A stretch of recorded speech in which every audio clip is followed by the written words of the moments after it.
वो प्रभु के चिंतन में मगन रहता है, प्रभु सबसे पहले उसके हृदय में आके विराजमान हो जाते हैं। वो प्रभु का हृदय बन जाता है, प्रभु उसके हृदय बन जाते हैं। साधो हृदयम मह्यम साधु नाम हृदयम त्वहम मदन्यत्ते न जानन्ति ना हम तेभ्यो मनागपि। ये भजन करने वाले मेरे हृदय हो जाते हैं और मैं उनका हृदय हो जाता हूं। अब एक हृदय हो गया तो भगवान की मन की बात क्या है, वो उनके हृदय में आ रही है। वे मेरे सिवा और किसी को नहीं जानते, मैं उन्हें छोड़कर किसी को नहीं जानता।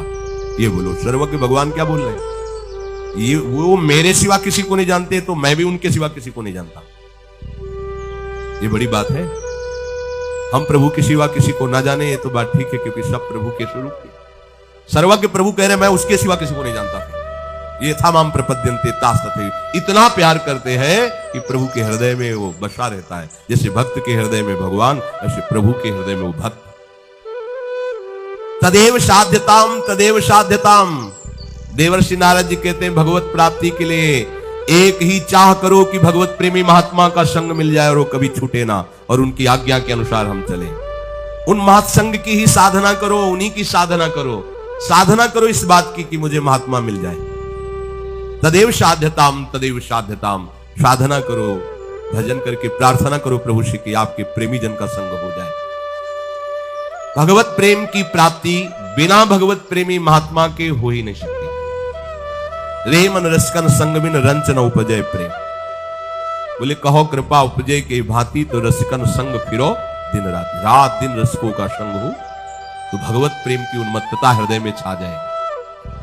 भगवत कृपा से प्रेमी संत मिल जाएंगे और संत मिलन से भगवत कृपा का अनुभव आपके हृदय में होगा, तो आप दैन्य होकर भगवत प्रेम को प्राप्त कर लेंगे।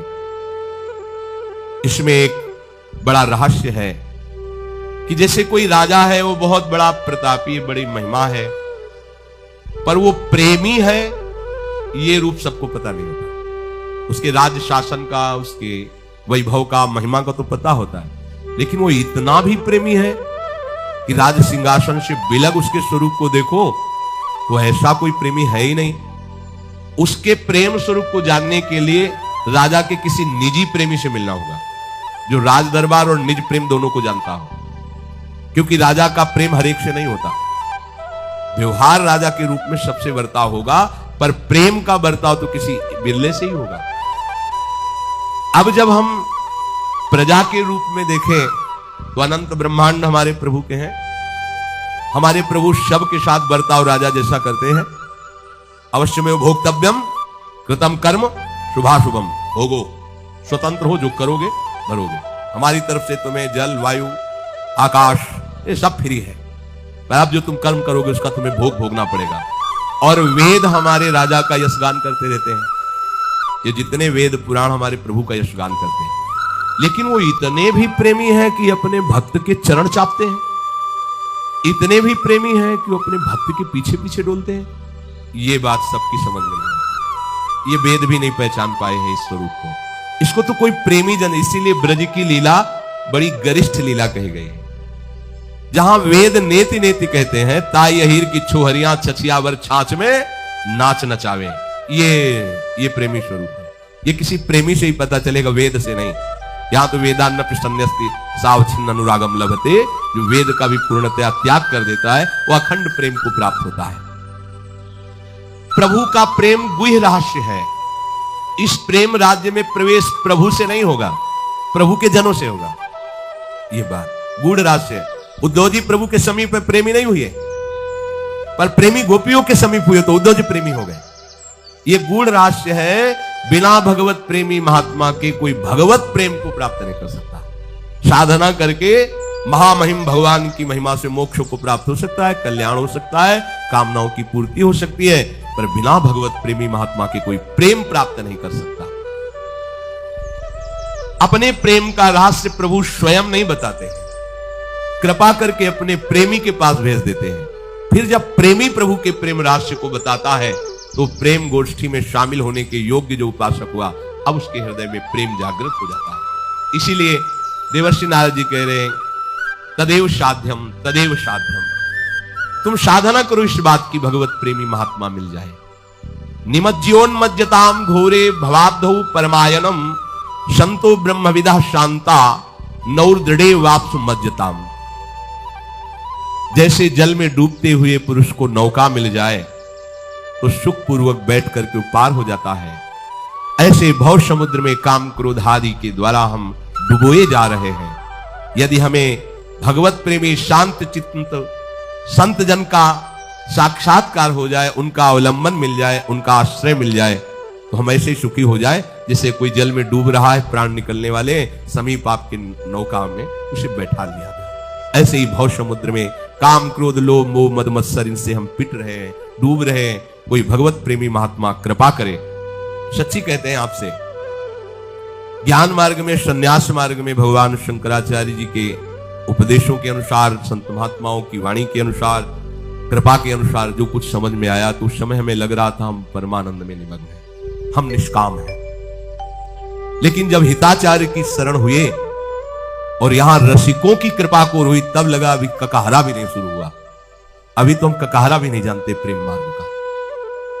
जहां हमें पूर्णता लग रही थी, वहां का उपासक यहां अभी प्रारंभ भी नहीं माना। हमारा ही हृदय हमको गवाही दे रहा था कि नवनिवृत्त निकुंज विलासनी, इस जुगल जोरी के मार्ग में अभी तुम अबोध बच्चे हो, काखा गागा भी नहीं आता। तो गुरु कृपा ही केवलम। और जब तक यहां का परिचय नहीं मिला था, तब तक हम अपने को पूर्ण मान लिए थे, क्योंकि है।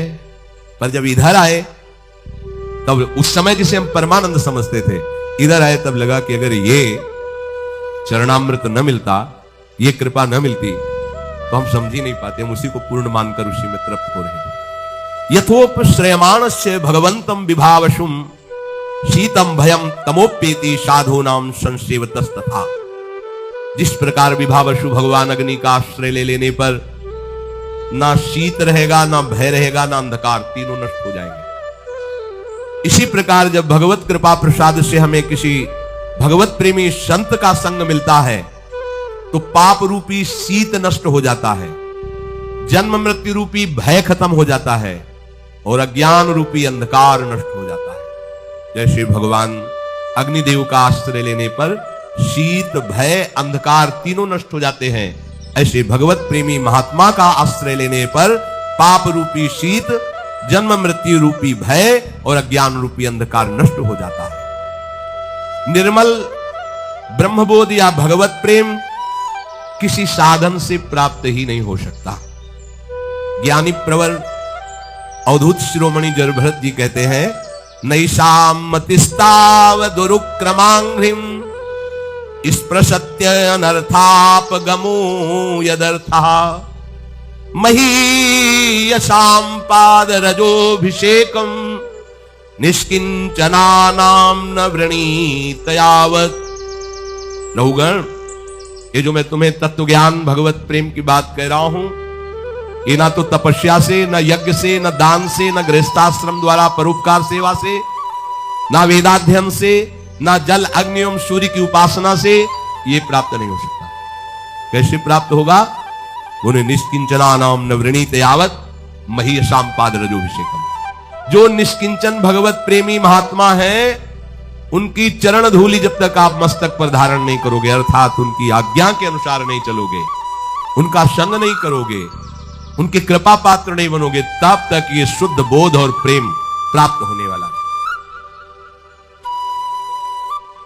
प्रहलाद जी ने कहा, जिन भगवान श्री हरि के चरणों का स्पर्श समस्त अनर्थों की निवृत्ति करने वाला है, उन श्री हरि चरणों में तब तक प्रेम नहीं हो सकता जब तक भगवत प्रेमी महात्माओं के चरणों की धूल में आप स्नान नहीं करोगे, मस्तक से लेकर पूरे। हम लोगों को तो बड़ा सौभाग्य है, वृंदावन की कोई भी रज ले लो, सब महापुरुषों की रज है, इसीलिए कहते रोज अभिषेक करो। परंतु स्मरण रहे कि महापुरुषों के संग या चरण रज या सेवा का अर्थ केवल प्रगट में इतनी क्रिया करना ही नहीं कि आप रज ले लिए लगा लिए। इसका आंतरिक भाव है उनकी आज्ञा में जीवन को समर्पित कर देना। ये कठिन बात है, रज लेके तो लगा लिया है, सरल है, लेकिन उनकी आज्ञा का पालन करना, ये मनमुखी चाल एक जन्म के लिए बंद कर दो। अभी तक जो हुआ हुआ, अब आज्ञा से चल लो, अभी परिवर्तन हो जाएगा जीवन। कितना मन के अनुसार चलोगे, ये बहुत कठिन करता रहता है। सत मार्ग की कटिंग करके ये असत मार्ग को मिलाकर बैलेंस बनाए रखता है अपना मन, क्योंकि मन मर जाएगा सत मार्ग में। जे भी मन मरा चिदानंद रस में प्रवेश होगा। जीवित मन भगवदानंद का अधिकारी नहीं रहता। जीवित मन अर्थात विषय स्फुरणा वाला तो मरना नहीं चाहता। उपासक मारना भी नहीं चाहता। पर ये बात समझ लो, सब जगह अहिंसा, लेकिन इस जगह हिंसा हमें करनी ही होगी।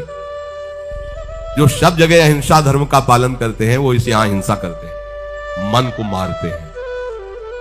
सब जगह हिंसा करते हैं, जो एक जगह ये अहिंसा व्रत लिए हो कि मन को नहीं मारते, वही दुर्गति को प्राप्त। एक की हिंसा करनी होगी, मन की, मन को मारना होगा। तो मुझे दिखाई नहीं देता किस डंडे से मारे, काहे से मारे। जहर खा ले तो शरीर नष्ट होगा, मन में कोई फर्क नहीं पड़ेगा। एक ही डंडा है जो इसको मार सकता है, नाम।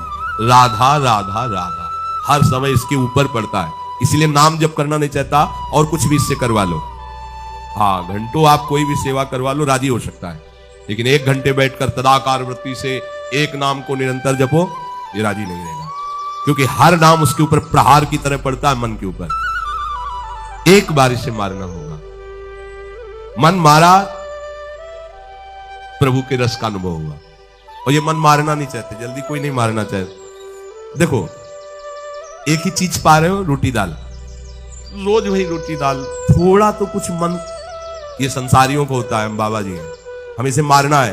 अगर कह रहे रोज रोटी दाल, रोज ही अब बनने दो, वही पाओ, मरो। ये जो विषय स्फुरणा विषय, संकल्प विषय, मारो इसको। कभी कभी तो मन बदलने के लिए, स्पष्ट देखो शब्द, मन बदलने के लिए कभी कभी हमें मन बदलना है। मन बदले ना, यही तो साधना है। नहीं, कभी कभी मन बदलने के लिए हमें मन बदलना है। शब्द ही देखो ना, कभी कभी मन बदलने के लिए कहीं दान पुण्य तीर्थ यात्रा की भावना से नहीं, थोड़ा मन बदल जाए, जैसे हरिद्वार घूमे आए, थोड़ा पहाड़, वैसे मन बदलना। मन को हमें बदलना ही नहीं है। तुम्हें मन बदलने के लिए परेशान होना, हमें मन नहीं बदलना, हमें श्री जी वाला मन बनाना है, बस वृंदावन वाला मन बनाना है। नहीं बदलना है इसको हरिद्वार जाके। घर में आ गए तो द्वारका को जाके घर में वास कर रहे। सही बात समझो, इसको एक में लगाओगे तो परेशान कर देगा तुम। एक ही प्रकार का 1 महीने भोजन रखो, घिया की सब्जी, 2 रोटी 4 रोटी।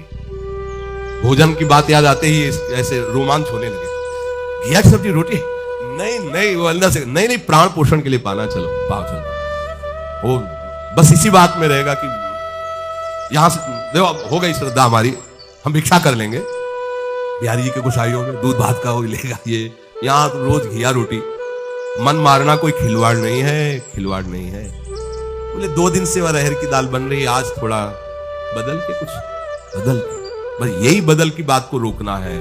अपने बाबा जी हैं, बदलना नहीं, रोज इसको वही, जो ये कहे कि ये पाना है, वो देना ही नहीं। क्यों? हम तुझसे बार बार प्रार्थना कर रहे हैं कि श्री जी के चरणों की चिंतन वृत्ति बना, बार बार तेरे हाथ जोड़ रहे हैं, तेरी प्रार्थना कर रहे हैं। अहे मन, बहुत जन्म हो गए, तूने मुझे जो कहा मैंने किया, अब इस बार मेरी बात मान ले। श्यामाजू के चरणों, तू नहीं मानता, मैं कैसे तेरे को बदलने का अवसर दूंगा? मेरे कहने से तू नहीं बदल रहा, तो अब मैं बदलने वाला नहीं, तेरे को बदलना पड़ेगा। जिद्दी साधक, निष्ठावान साधक, मन मारिया तन बस में किन्हा, हुआ भरम सब दूर, बाहर से कुछ दिखत ना, अंदर चमके नूर। ये मन की विलासता प्यारी बंद करो, इससे हमारे जन्म जन्म बिगड़ते चले जा रहे हैं। बड़ा विचित्र खेल है। तो हर समय भजन करते करते ना, वो ऐसा लगता है डिप्रेशन में चले जाए। तो 30-40 मिनट के लिए बड़ा फेवरेट प्रोग्राम हमारा है, अमुक, वो देख लिया करें। जहर कितना उगल रहा है अंदर से मन, सब बात आपकी मानेंगे, थोड़ी बात हमारी मान लो बस। वो सर्च करके 30-40 मिनट प्रोग्राम देखो, 24 घंटे के लिए उसने अपनी पूरी तैयारी कर ली मन ने। अब वो तुम्हें गिराएगा 24 घंटे, बार बार शीन ला के, बार बार। बिल्कुल इसको किसी दुश्मन को मारना हो तो पहले उसके बल को नष्ट किया जाता है। कहां कहां इसका बल है, उसको नष्ट करो, कमजोर करो।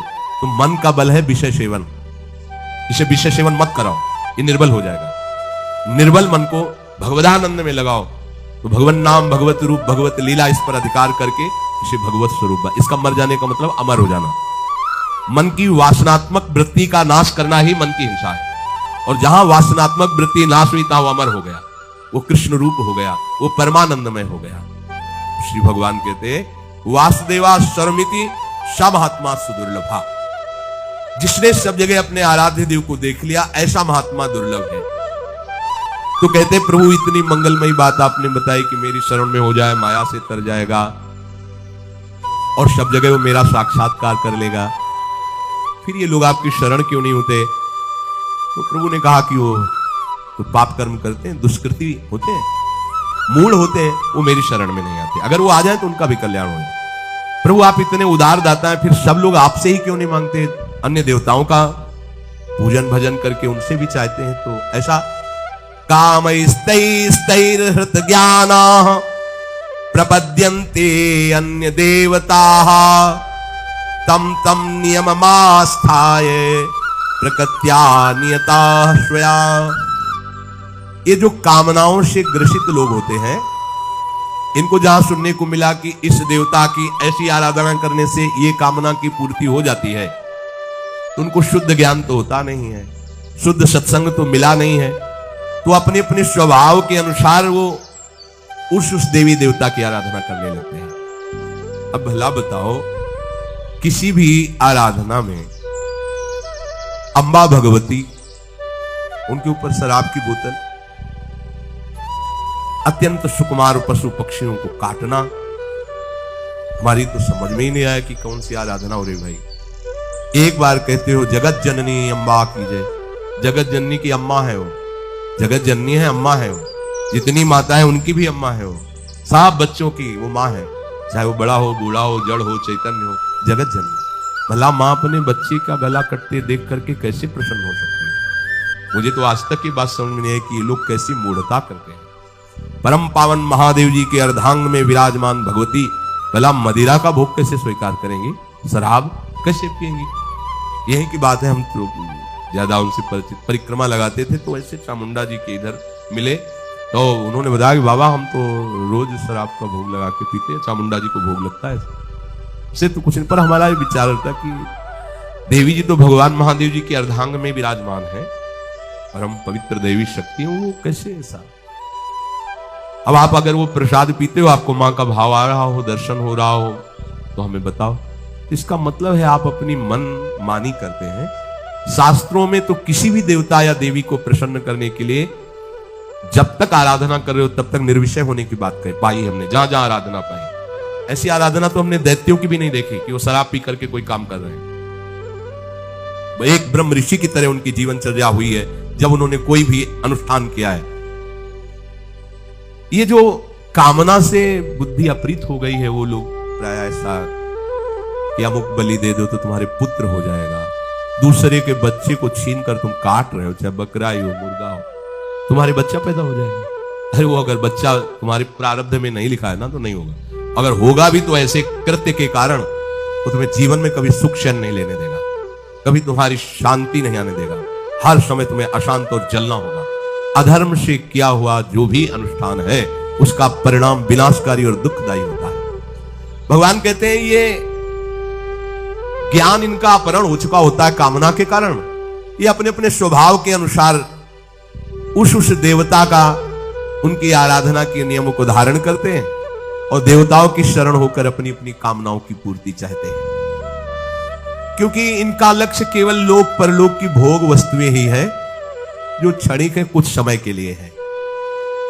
भगवत प्राप्ति करना है, विवेक जागरण करके सत्य वस्तु में स्थित होना है, ये कामना की पूर्ति वाले लोग नहीं जान पाते हैं। बढ़िया उपाय पीछे भगवान ने बताया था कि यदि आप कोई कामना भी करते हो और हमारी शरण में आ जाओ, हम इसे कामना की पूर्ति चाहो, पर भगवान की तरफ आने पर देखो एकदम ब्रेक लग जाती कि आप ऐसा ऐसा भोजन नहीं करोगे, ऐसा संग नहीं करोगे, ऐसा, ये सबको बड़ा कठिन लगता है और मनमानी आचरण भी करते रहो और देवता कामना की भी पूर्ति कर देगी, ये मार्ग सरल लगता है। धन संग्रह की कामना, भोग भोगने की कामना, ये दो बातें सबको परेशान किए हुए हैं और दो बातें एक ही जगह बहुत जोर से पूर्ण हो जाएंगी। जे ही भगवान की शरण होगे तो भगवान के चरणों में मां लक्ष्मी वास करती, धन की इच्छा नहीं रह जाएगी। देख लेना, हृदय से हो जाओ, हृदय से शरण हो जाओ और भगवान सब सुखों का हेतु है, इसलिए किसी सुख भोगने की इच्छा नहीं रहेगी। पर ये पहले सबको समझ में नहीं आती, सबको लगता है ऐसा करो, कोई विधान किए, इतना अनुष्ठान किया, इतना दान पुण्य किया और इतना मिल गया, ये अच्छा लगता है, इसीलिए देवताओं की तरफ ज्यादा भागना होता है। श्री भगवान कह रहे हैं स्वभावो मूर्धनि वर्तते, ये स्वभाव के कारण ही ऐसा करते हैं। ऐसा कोई भी देवता ना स्वयं मोक्ष को प्राप्त है, ना तुम्हें मुक्त कर सकता है। एक छोटी सी शक्ति उसके अंदर है, जैसे गांव के प्रधान की शक्ति एक सीमा में, फिर उसके ऊपर, फिर उसके ऊपर, फिर ऊपर, ऐसे ये सब छोटी छोटी शक्तियां सब भगवान ने ही दी है।